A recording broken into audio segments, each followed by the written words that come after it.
আসসালামু আলাইকুম প্রিয় এইচএসসি 2024 বর্ষের শিক্ষার্থী বন্ধুরা, তোমাদের জন্য উদ্ভাস শিক্ষা পরিবার আয়োজিত আমাদের ফাইনাল রিভিশন কোর্সে সবাইকে স্বাগতম।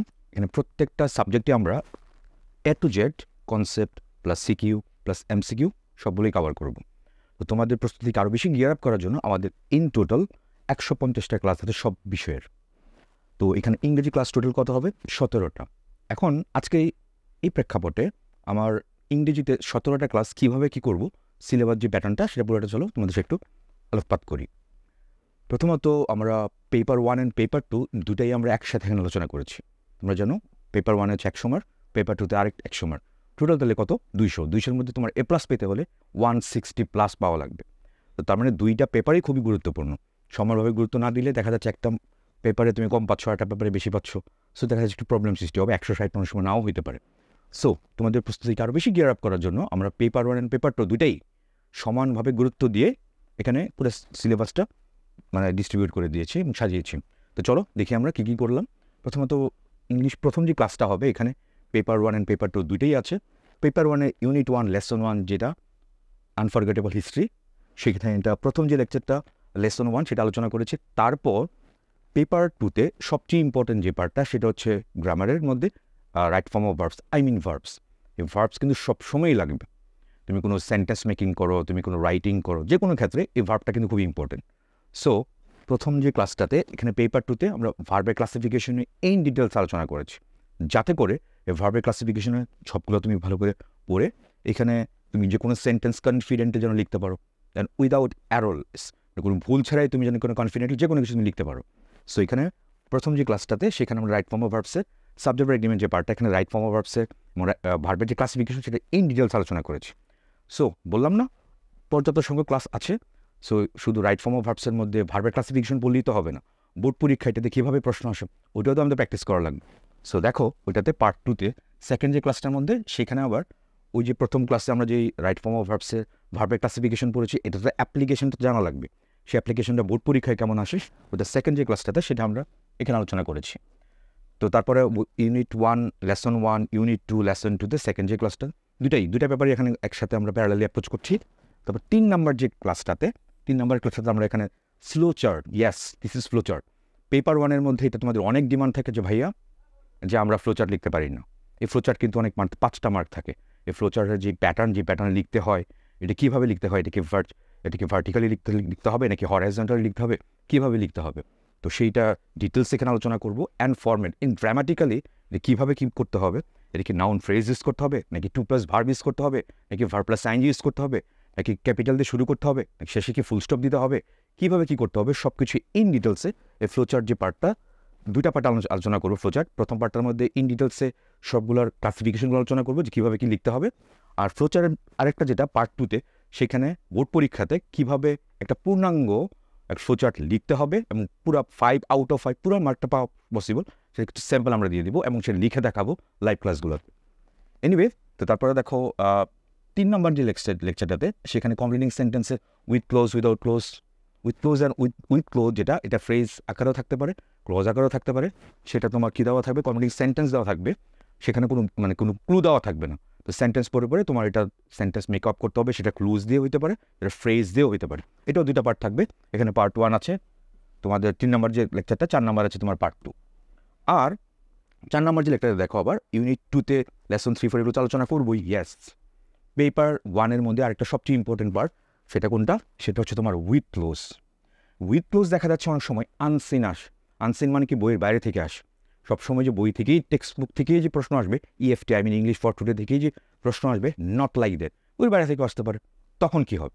তো ইউ নো দ্যাট পেপার তোমার A+ পেতে হলে কিন্তু মোটামুটি ইংরেজি পেপার 1-এর মধ্যে অলমোস্ট 90-এর কাছাকাছি মার্ক কিন্তু থাকা লাগবে।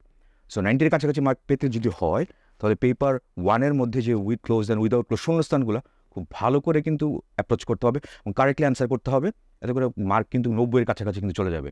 সো এই যে দেখলাম আমরা এখানে দেখো উইদাউট ক্লোজ যেটা আনসিন যেটা আসতেছে, এটা আমরা 2টা ভাগে ভাগ করেছি। তো আনসিন তো কোনো লিমিটেশন নাই, এটা কোত্থেকে আসবে বলা তো যাচ্ছে না।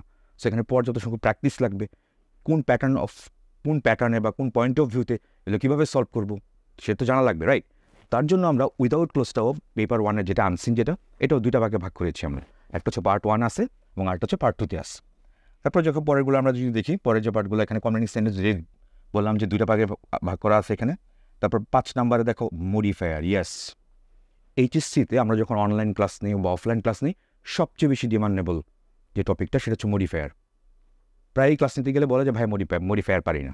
মডিফায়ারটা কেন পারি না? আমি তো প্র্যাকটিস করতে চাই। তো প্র্যাকটিসের আগে ইন ডেপথের তো বেসিকগুলো জানা লাগবে, যে হাউ কাম দ্য মডিফায়ার, কীভাবে মডিফায়ারটা আসলো, তো মডিফায়ার মানে কি, এটা তো প্রি মডিফায়ার আছে, একটা পোস্ট মডিফায়ার আছে, কোনটা কখন কীভাবে বসাবো আমরা সেটা তো জানা লাগবে।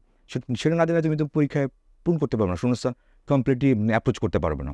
সো দেখো মডিফায়ারটা যেহেতু তোমাদের অন ডিমান্ড থাকে, সবচেয়ে বেশি ডিমান্ডেবল থাকে, যেটা পারি না, তো এটাতে আমরা 3টা ভাগে ভাগ করেছি মডিফায়ার পার্ট 1 আছে, দেখো মডিফায়ার পার্ট 2 এবং মডিফায়ার পার্ট 3। মডিফায়ার যে পার্ট 1 যেটা প্রথম যে পার্টটা মডিফায়ারের মধ্যে, এখানে আমরা কী করবো, এখানে ইন ডেপথে মডিফায়ার যে classification, pre modifier and post modifier, এইটা ডিটেলস আলোচনা করবো। সো আলোচনা করলেই তো হবে না, মডিফায়ারটা ইন ডেপথে বেসিকগুলো জানার পর এগুলো তো অ্যাপ্লিকেশন জানা লাগবে। বোর্ড পরীক্ষায় কীভাবে তোমার এগুলো অ্যাপ্লাই করতে হবে, কীভাবে তোমার বোর্ড পরীক্ষায় সলভ করতে হবে সেটা তো জানা লাগবে। তো সেটাকে আরও বেশি গিয়ার আপ করতে দেখো মডিফায়ার আমরা আরও 2টা ক্লাস, তোমার এখানে পার্ট 2 আছে, আর এখানে মডিফায়ারের মধ্যে পার্ট 3, মডিফায়ারের পার্ট 3, এই 3টা পার্ট। আর একটা কথা বলেছিলাম দেখো না, ফ্লোচার্ট বলেছিলাম 2টা পার্ট, এই যে ফ্লোচার্ট দেখো এখানে পার্ট 1 আছে, আর এখানে যে ফ্লোচার্টের মধ্যে পার্ট 2, পেপার 1-এর কনটেক্সটে আর কি এটা। আরেকটা কথা, যেটা তোমার পেপার 1-এর মধ্যে আরেকটা ইম্পর্টেন্ট কনটেক্সট, সেটা হচ্ছে কোনটা, রিঅ্যারেঞ্জিং। ইয়েস, পেপার 1-এর মধ্যে A+ পাওয়ার ক্ষেত্রে, 90+ বা 90-র কাছাকাছি মার্ক পাওয়ার জন্য রিঅ্যারেঞ্জে তোমার ফুল মার্ক পেতেই হবে। রিঅ্যারেঞ্জ যদি ফুল মার্ক না পাই তাহলে কিন্তু A+, 160, মানে ইংরেজিতে 200-র মধ্যে 160 পাওয়াটা কিন্তু খুব কঠিন হয়ে যাবে। সো রিঅ্যারেঞ্জটা আমরা দেখতে পাচ্ছি এখানে আনসিন, তোমাদের শর্ট সিলেবাস এটা উল্লেখ করা আছে যে রিঅ্যারেঞ্জটা আনসিনই আসবে, বই থেকে আসবে না, তাহলে বইয়ের বাইরে থেকে আসবে, তো তার তো কোনো সিলেবাস নেই, এটা অনেক ভ্যাস্ট, অনেক বিশাল। সো আমরা অনেকগুলো রিঅ্যারেঞ্জ কোনটা অনেকগুলো ক্যাটাগরিতে ভাগ করেছি।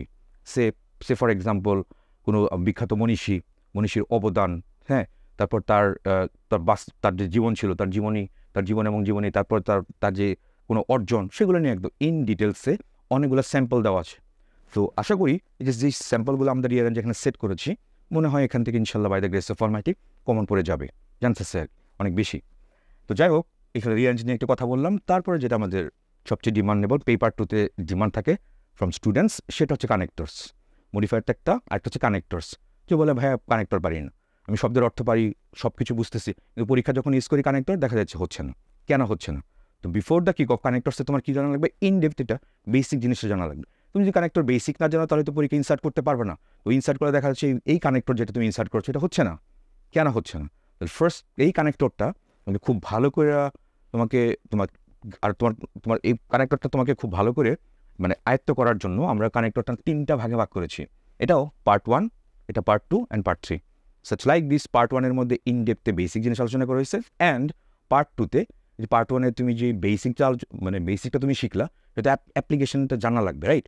বোর্ড পরীক্ষার মধ্যে পার্ট 2 অ্যান্ড পার্ট 3-এর মধ্যে বোর্ড পরীক্ষার যে প্যাটার্নের প্রশ্ন আসে, সেই প্রশ্নগুলো এনাফ কোয়েশ্চেন্স আমরা এখানে আলোচনা করবো, যেটা হচ্ছে পার্ট 2 অ্যান্ড পার্ট 3-তে আর কি। এটা তাহলে দেখা যাচ্ছে সবচেয়ে বেশি ইম্পর্টেন্ট যে টপিকগুলো, এটা 3টা ভাগে ভাগ করেছি। একটা দেখা যাচ্ছে কোনটা, একটা হচ্ছে মডিফায়ার তোমার 3টা, এবং কানেক্টর সেটাও 3টা। তো মডিফায়ারের প্রথম এবং কানেক্টরের প্রথম যে দুটোর মধ্যে আমরা কি বেসিক আলোচনা করেছি, অ্যাবসলিউট বেসিক।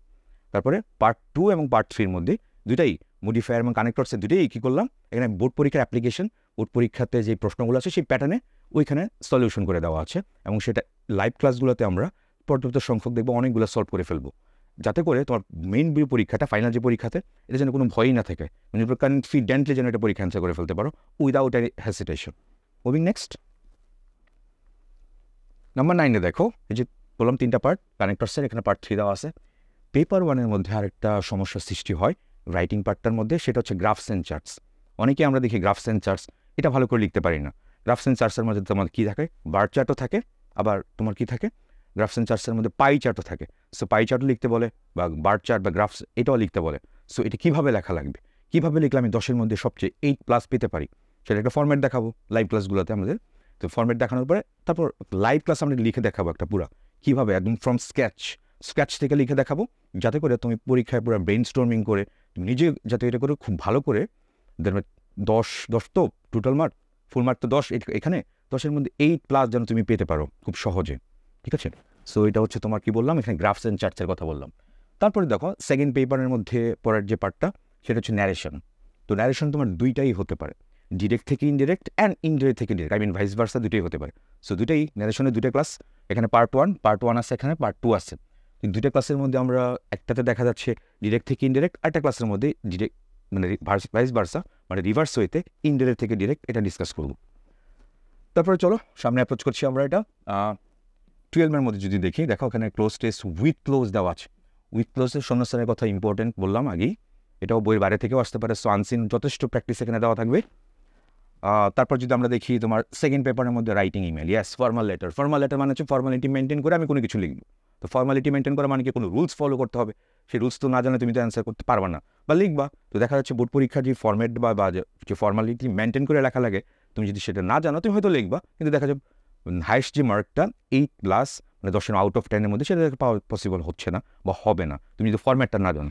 তো দেখা যাচ্ছে আমাদের যে এই যে লেকচারটা, তাই এখানে ফর্মাল লেটার বা রাইটিংয়ের মধ্যে ইমেইল এবং একটা ফর্মাল লেটারের পুরো ফর্ম্যাটটা ডিসকাস করবো, একদম স্কেচ থেকে লিখে দেখাবো, যাতে করে ওইটার কনটেক্সটে তুমি নিজে ভাষায় লিখতে পারো এবং ফাইনাল এক্সামটাতে তুমি কনফিডেন্টলি ওইটার মতো মানে আমরা যেরকম লিখতেছি বা লিখবো ক্লাসগুলোতে, সেইগুলো তুমি যাতে পুরাটাই একদম প্যারালালি ওইখানে তুমি কী করতে পারো, নিজেকে এক্সপ্রেস করতে পারো থ্রু ইউর রাইটিং। তারপরে দেখি আমরা পরে যে পার্টটা, এখানে দেখো প্যারাগ্রাফ রাইটিং। ইয়েস, এইচএসসিতে ইংরেজি সেকেন্ড পেপারের মধ্যে অনেক বেশি মার্ক পাওয়ার জন্য প্যারাগ্রাফটা খুব ইম্পর্টেন্ট। এখানে I gonna guess probably 14 mark থাকে। তো প্যারাগ্রাফটা দুইটা পার্টে আছে, একটা হচ্ছে তোমার লিস্টিং অ্যান্ড ডিসক্রিপশন, আরেকটা হচ্ছে দেখো একদম শেষের দিকে কম্পারিজন অ্যান্ড কন্ট্রাস্ট। এইটা যদি প্যারাগ্রাফ যদি খুব ভালো করে না লিখতে পারি, তাহলে কিন্তু যে বললাম A+ 160, 200 মধ্যে আউট অফ 200 মধ্যে 200 মধ্যে কত 160+ পার্ট কিন্তু কঠিন হয়ে যাবে। সো প্যারাগ্রাফের দিকে আমরা খেয়াল লিখেছি এবং যে দুইটা পার্টে আমরা ভাগ করে বললাম, একটা হচ্ছে লিস্টিং অ্যান্ড ডিসক্রিপশন, আর একটা হচ্ছে তোমার কম্পারিজন অ্যান্ড কন্ট্রাস্ট। আচ্ছা, তো তারপরে দেখি আমরা 14 নম্বরটাতে দেখি আমরা উইদাউট ক্লোজ দেখা, এখানে ফর প্রিপোজিশন, এটাও যেটা ভাগে ভাগ করা আছে। উইদাউট ক্লোজের প্রিপোজিশন, আমরা উইদাউট ক্লোজ এটাও প্রিপোজিশন দেওয়া আছে এখানে এটা। অ্যান্ড ইনফরমেশন ট্রান্সফার, দেখো এখানে পেপার ফ্লোচার্ট দুইটা, একটা হচ্ছে ফ্লোচার্ট, একটা হচ্ছে ইনফরমেশন ট্রান্সফার। ফ্লোচার্ট কী দেওয়া থাকবে, এটা ভার্টিক্যাল লিঙ্ক হরাইজন্টালি, তো ফ্লোচার্ট ক্লাস আলোচনা করবো। তারপর এখানে 10টা শূন্যস্থান দেওয়া প্যাসেজের থ্রুতে, এখানে কিছু শূন্যস্থান দেওয়া থাকবে, গ্যাপ দেওয়া থাকবে, সেগুলো ইনফরমেশন এখানে ট্রান্সফার করতে হবে, যে আগে যে প্যাসেজটা দেওয়া থাকবে সেই প্যাসেজের থ্রুতে আর কি। তো that's all about information transfer. তারপর আমরা যদি দেখি এখানে 15 মধ্যে দেখো রাইটিং ইনফর্মাল লেটার। ইনফর্মাল মানে কি, কোনো ফর্মালিটি মেনটেন করে আমরা সেই লেটারটা লিখবো না, এখানে ইনফর্মালি যে কোনো কিছু, সে ফর এক্সাম্পল ফ্রেন্ডের কাছে আমি চিঠি লিখবো, বাবার কাছে চিঠি লিখবো, সেটা তো কোনো ফর্মালিটি মেনটেন করা লেখা লাগে না। তো তাও তো কীভাবে একটা ভালো করে ইনফর্মালি লেটার ফর্মালি যেন আমি লিখতে পারি, সেটা আমরা এখানে ফ্রম স্কেচ থেকে দেখাবো। তারপর দেখি আমরা 16 এবং 17 নম্বর। 16 নম্বরটাতে কী দেওয়া আছে দেখো, gap filling activities with close, special use of words and phrases, এগুলো গিভেন ওয়ার্ডস, এগুলো দেওয়া থাকবে উপরে। তারপরে যদি আমরা দেখি 16 নম্বরের মধ্যে আবার দেখো এখানে পেপার 2 মধ্যে সিনোনিমস অ্যান্টোনিমস সেটা আছে। রাইটিং প্যারাগ্রাফ, এই যে কজ অ্যান্ড ইফেক্ট, এটা বললাম একটু আগে, তিনটা, একটা হচ্ছে কজ অ্যান্ড ইফেক্ট ছিল, এটা কম্পারিজন কন্ট্রাস্ট ছিল, আর একটা কী ছিল, আরটা ছিল তোমার যে লিস্টিং অ্যান্ড ডিসক্রিপশন, তিনটা ছিল আর কি এটা। আর শেষ যেটা নাম্বার 17 মধ্যে দেখো এখানে পুরো রাইটিং পার্টটা সব কিছু এখানে কম্পাইল করে দেওয়া আছে। এখানে স্টোরি রাইটিং দেওয়া আছে উইদাউট ক্লোজ, সেটা আনসিন পার্ট 2, আগে পার্ট 1 আলোচনা করা হয়েছে। তারপর সেকেন্ড পেপারের মধ্যে পাংচুয়েশন অ্যান্ড ক্যাপিটালাইজেশন, এটা ইম্পর্টেন্ট, 5 মার্ক থাকে। তারপর রাইটিং প্যারাগ্রাফে যেটা বললাম কম্পারিজন অ্যান্ড কন্ট্রাস্ট, এটা এখানে ডিসকাস করা হয়েছে ইন ডিটেলস। সো দেখো তোমার প্রস্তুতিকে আরও খুব বেশি বেগবান করতে, গিয়ার আপ করতে, দেখো আমাদের এই পুরো সিলেবাসটা, আমাদের শর্ট সিলেবাস, যে 24 ব্যাচের শর্ট যে সিলেবাসটা, এটা পুরোটা 17টা ক্লাসের মধ্যে পুরো সিমেট্রিক ওয়েতে একদম সুষমভাবে পুরোটা ইন ডেপথ থেকে ইনশাল্লাহ আমরা ফুলফিল করবো, ইনশাল্লাহ আমরা পূরণ করে দেখতে চেষ্টা করবো এটা। তো এই হচ্ছে মোটামুটি অবস্থা। আর তোমাদের অনেকের টেস্ট পরীক্ষা হয়েছে অথবা হবে সামনে, তো তোমাদের যদি কোনো টপিকে যদি সমস্যা থাকে তো কী করবা, তখন আমাদের লাইভ ক্লাস হতে বেশ কিছু দেরি হবে। তো ইন দ্য মিন টাইম তুমি কী করতে পারো, তোমাদের পোর্টালে HSC যে 23 ব্যাচে যে শিক্ষার্থী যারা ছিল তাদের যে রেকর্ডের যে ক্লাসগুলো ছিল, যে প্রোগ্রামটা, সেই ক্লাসগুলো তোমার এখানে আপলোড করে দেওয়া আছে পোর্টালে। সো তোমার প্রস্তুতি যদি আরও বেশি, ধরো যেই টপিকটা তুমি এখানে পারতেছো না বা বুঝতেছো না, তো সেখান থেকে 23 ব্যাচে যে তোমার পোর্টালে যে ক্লাসগুলো দেওয়া আছে, আপলোড করে দেওয়া আছে, তুমি সেটা এখান থেকে অ্যাভেল করে নিতে পারবা, পড়ে ফেলতে পারবো আর কি এটা। সো এই তো, that's all for the moment. আশা করি খুব লাইভ ক্লাস অতি শীঘ্রই দেখা হবে। That's all for the moment. Thank you very much. আসসালামু আলাইকুম। HSC 2024 ফাইনাল ডিভিশন কোর্সে বিশেষ ছাড়ে ভর্তি চলছে। বিস্তারিত জানতে ও ভর্তি হতে সরাসরি যোগাযোগ করো উদ্ভাস উন্মেষের যে কোনো শাখায়, অথবা ভিজিট করো আমাদের ওয়েবসাইট www.udvash.com ও www.unmesh.com এ।